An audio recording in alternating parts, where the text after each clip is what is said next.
네, 여러분 안녕하십니까? 뉴스투데이 제주입니다.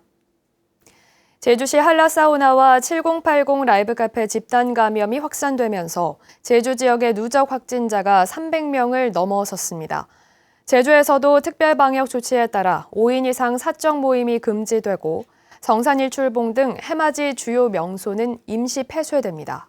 김찬현 기자입니다. 제주도 소방교육대의 긴급 방역이 이뤄집니다. 건물은 텅 비었고 소독 후 건물 출입이 통제됐습니다.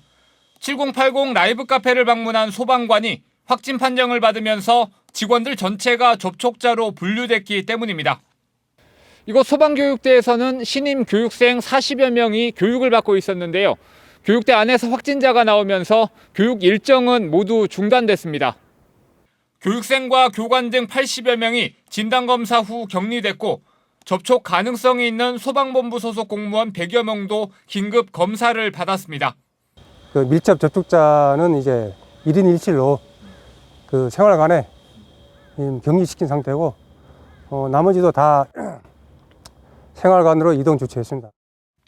지역 아동센터로도 감염이 확산됐습니다.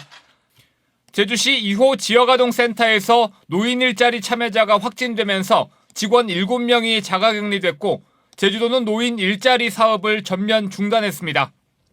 이분들은 아침 9시부터 11시까지 근무를 하다 가셨기 때문에 얘들은 3시에 와서 일단 밀접 접촉은 없었습니다.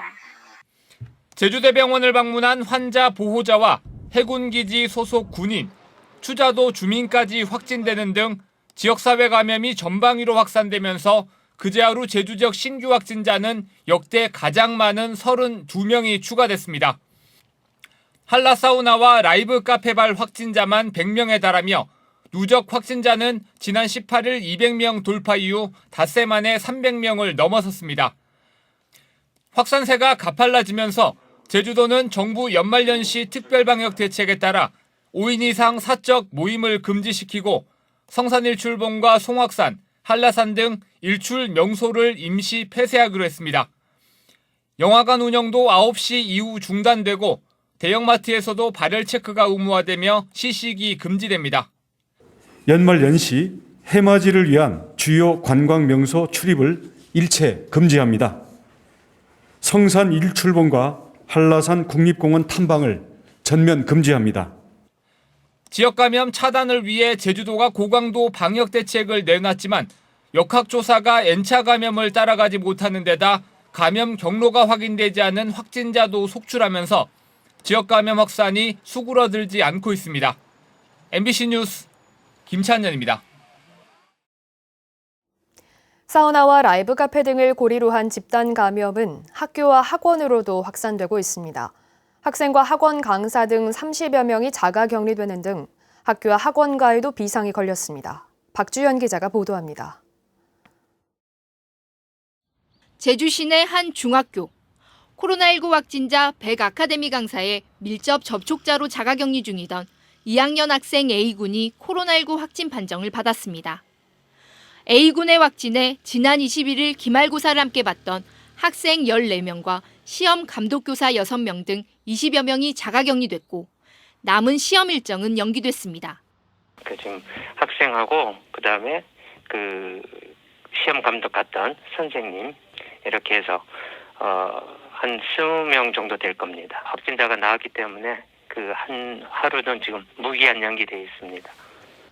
학원 강사 확진도 이어졌습니다. 제주시 이도일동 제주대성학원 강사 B씨가 양성 판정을 받으면서 중학교 수강생 18명과 강사 10명이 모두 자가격리됐고 학원은 다음 달 4일까지 문을 닫습니다. 사내계약서를 받아보니까 낮에 와 돼가지고 저희 학습부로 나타나있거든요. 집에 다 연락하고 문을 닫아놓는다고 얘기했고요. 또 제주여자상업고등학교에서는 한라사우나발 확진자의 밀접 접촉자 가족인 1학년 학생 C양과 동료 중 2학년 학생, 직업재활시설 교육생이 잇따라 확진되면서 도내 재학생 확진자는 18명으로 늘었습니다. 학생 확진이 이어지자 제주도 교육청은 당초 오늘까지 예정했던 모든 학교의 등교 중단 조치를 다음 달 3일까지 연장했습니다. 학교에서도 확진자가 다수 발생하면서 등교를 하는 경우에 추가로 다시 확진자나 집단적인 어떤 자가격리자가 발생하기 때문에 이러한 부분들은 미연에 방지하고 학생들의 안전을 확보하기 위해서 한편 지난 21일 병원 진료차 서울을 방문했던 동광 어린이집 강사가 확진 판정을 받으면서 해당 어린이집이 임시 폐쇄되고 오늘까지 예정됐던 제주 시내 어린이집 365곳에 대한 휴원 조치는 서귀포 지역까지 확대돼 다음 달 3일까지 연장됐습니다. MBC 뉴스 박주연입니다. 코로나19 확진자가 다녀간 동선 3곳이 공개됐습니다. 제주도는 지난 14일부터 16일까지 서귀포시 법한동 비상 휘트니스에 확진자가 머무른 사실을 공개하고 방문자에게 진단 검사를 당부했습니다. 또 지난 17일부터 이틀 동안 제주시 이도일동 제주 카로텔 사우나 남탕과 17일부터 19일까지 제주시 연동 예일갈비 방문자도 증상과 관계없이 검사받아야 합니다. 최근 더불어민주당과 정부가 4.3 희생자에게 위자료를 지원하는 방식으로 4.3 특별법을 개정하기로 합의했습니다. 그동안 주로 거론됐던 배상이나 보상 대신 이 위자료라는 개념이 등장하면서 후폭풍이 만만치가 않은데요. 어떤 부분을 놓고 왜 논란이 일고 있는지 조인호 기자가 정리했습니다. 희생자로 결정된 사람에 대하여 위자료 등의 특별한 지원을 강구하며 필요한 기준의 마련을 위해 노력한다는 규정을 개정안에 넣기로 최종적으로 합의했습니다. 가장 큰 쟁점은 위자료를 특별히 지원한다는 문구가 4.3 희생자와 유족에게 국가가 명예회복과 보상을 한다는 4.3 특별법의 취지에 맞느냐는 것입니다. 더불어민주당은 위자료도 국가의 책임을 인정하는 배상과 같은 의미라는 입장이지만 당초 취지에서 후퇴했다는 반론도 나오고 있습니다. 법률 용어에 정신적 고통과 신체적 고통에 대해서 신체적 피해에 대해서 배상해야 된다는 이렇게 설명이 나와 있고요. 판결문의 내용에 적시되어 있었기 때문에 배상의 의미로 받아들여도 큰 문제 없다 이렇게 말씀드립니다. 가장 중요한 원칙이 법적인 안정성이거든요. 법의 해석에 있어서 혼란이 있으면 안 돼요. 그래서 용어를 정확한, 적확한 용어를 쓰도록 항상 얘기하는 거고 위자료라는 것보다 배보상이 훨씬 더 명료한 거죠. 당초 원안에 있던 구체적인 보상금 지급 규정들을 삭제하고 영구 용역을 수행해서 지원 방안을 마련한다는 부대 의견으로 대신하는 바람에 위자료가 얼마나 지급될지도 불확실하다는 지적도 있습니다. 이게 어떤 식으로 어떤 내용이 들어갈지 전혀 지금 이제 예측하기가 어려운 이제 일종의 좀 공수표라고 할까요? 그런 백지위임을 하는 듯한 그런 느낌이 있어서 특히 지원을 강구하거나 노력한다는 표현들이 법적으로 강제성이 없다 보니 예산 문제나 정치적 상황에 부딪히면 위자료 지급 자체도 장담할 수 없다는 주장도 있습니다. 결국은 이게 빨리 해야 되는 문제를 결국은 연구 용역을 우리 하고 있으니까 좀 기다려달라 이런 식으로 미룰 가능성이 있고 실제로 왜곡시킬 가능성이 다분히 있다는 거죠.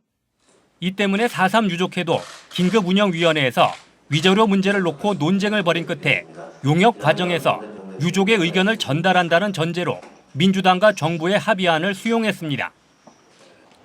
이에 따라 국회의 법안 심사와 연구 용역 과정에서도 위자료의 의미와 지급 액수, 시기와 범위 등을 놓고 논란은 계속될 것으로 보입니다. MBC 뉴스 조인호입니다. 전해철 행정안전부 장관 후보자는 국회 인사청문회에서 4.3 특별법 개정안이 입법되면 관련 용역 등 행안부의 역할을 적극 노력하겠다고 말했습니다. 전해철 후보자는 더불어민주당 오영훈 의원의 질문에 이같이 답변하고 예산 당국과 아주 어렵게 합의했다는 것은 알고 있지만 바로 후속 조치를 다 준비하고 있지는 않다고 덧붙였습니다. 또 제주특별자치도가 완성됐다고 생각하지 않는다며 자치경찰이 퇴행하는 과정을 볼 때 성과만 있었던 것은 아니라고 말했습니다.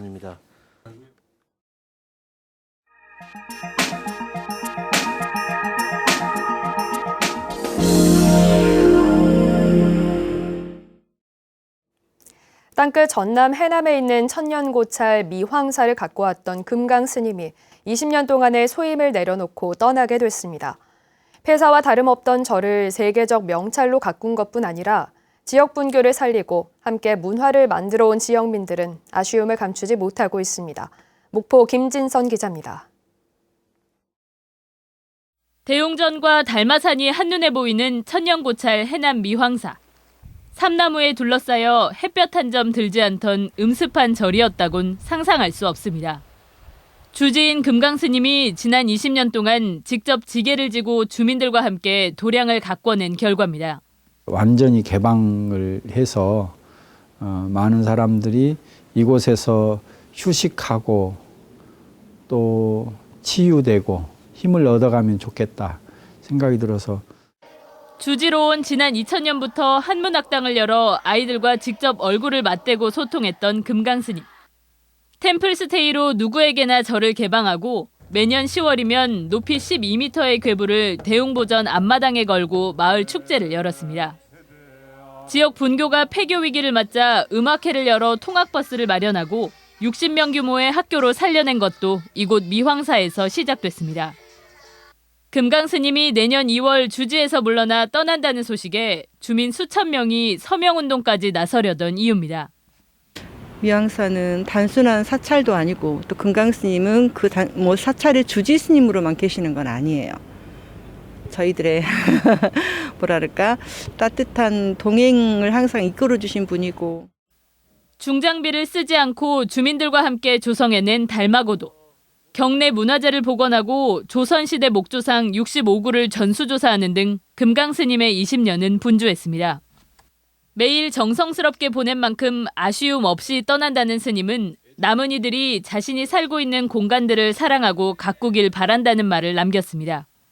이런 공간을 보면서 자기가 살고 있는 공간들을 다시 한번 가꾸고 사랑하고 살아있는 공간으로 나도 꾸며야 되겠다, 만들어야 되겠다. 그러면은 세상이 가장 지금 세상이 행복한 세상, 아름다운 세상이 되지 않을까 이런 생각을 합니다. 그게 미황사가 이 땅끝에 있는 의미죠. MBC 뉴스 김진선입니다.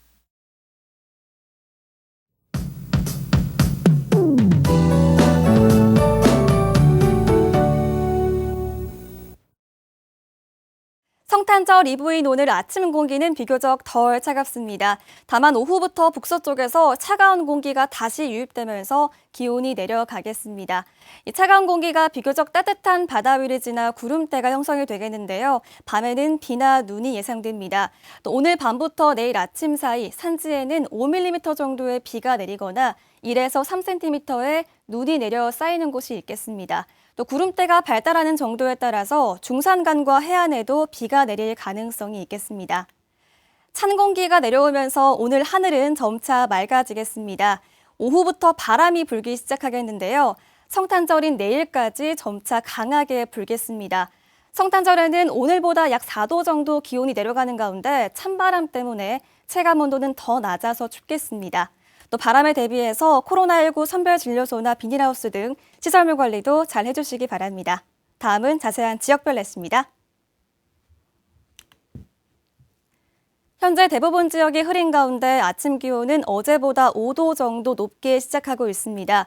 북부와 서부는 12도, 남부와 동부는 11도를 보이고 있습니다. 낮 최고 기온은 북부와 동부가 13도, 서부는 12도가 예상되고 남부는 16도까지 오르겠습니다. 오늘 도서 지역은 구름 많은 가운데 낮 최고 기온은 대체로 13도가 예상됩니다. 해상에도 바람이 불겠습니다. 특히 오후부터 제주도 남쪽 먼바다를 중심으로 바람이 강하게 불면서 물결이 최고 4m로 높게 일겠습니다. 오늘 밤 풍랑특보가 발표될 가능성이 있으니 항해나 조업하는 선박은 각별히 유의하시기 바랍니다. 오늘 아침 제주공항은 흐린 가운데 김포와 청주, 광주공항에는 방무로 인해서 하늘이 흐리고 탁한 상황입니다. 제주를 연결하는 항공편 운항에 차질이 있을 수 있으니 항공편 운항 정보를 확인하시기 바랍니다. 주간 날씨입니다. 성탄절인 내일은 기온이 뚝 떨어져서 춥겠고요. 일요일에는 비가 내리겠습니다. 또 다음 주에는 기온이 더 내려가서 강한 추위가 밀려올 전망입니다. 날씨였습니다. 제주지방경찰청은 올 들어 코로나19 관련 감염병 예방법 위반 혐의로 32명을 조사해 28명을 기소 의견으로 검찰에 송치하고 4명을 수사 중이라고 밝혔습니다. 위반 유형은 격리조치 위반이 19건으로 가장 많았고 집합금지조치 위반 8건, 역학조사 방해가 1건입니다. 경찰은 최근 확진자 급증과 2단계 사회적 거리 두기로 위반 행위가 증가할 것에 대비해 보건당국과 한 라인을 구축하고 엄정하게 수사하겠다고 밝혔습니다. 광주고등법원 제주 제1형사부는 건설업체에서 뇌물을 받은 혐의로 기소된 52살 강모 씨 등 전현직 공무원 2명과 감리단장 51살 이모 씨의 항소심에서 원심과 같이 징역 1년에서 3년을 선고했습니다. 공무원들은 2016년부터 2년 동안 제주도 상하수도본부에 근무하면서 건설업자들의 편의를 봐주는 대가로 2천여만 원을 받았고 감리단장은 하도급과 자재 납품을 알선하고 5천여만 원을 받아 일부를 공무원들에게 건넨 혐의로 기소됐습니다. 뉴스투데이 제주를 마치겠습니다. 시청해주신 여러분 고맙습니다.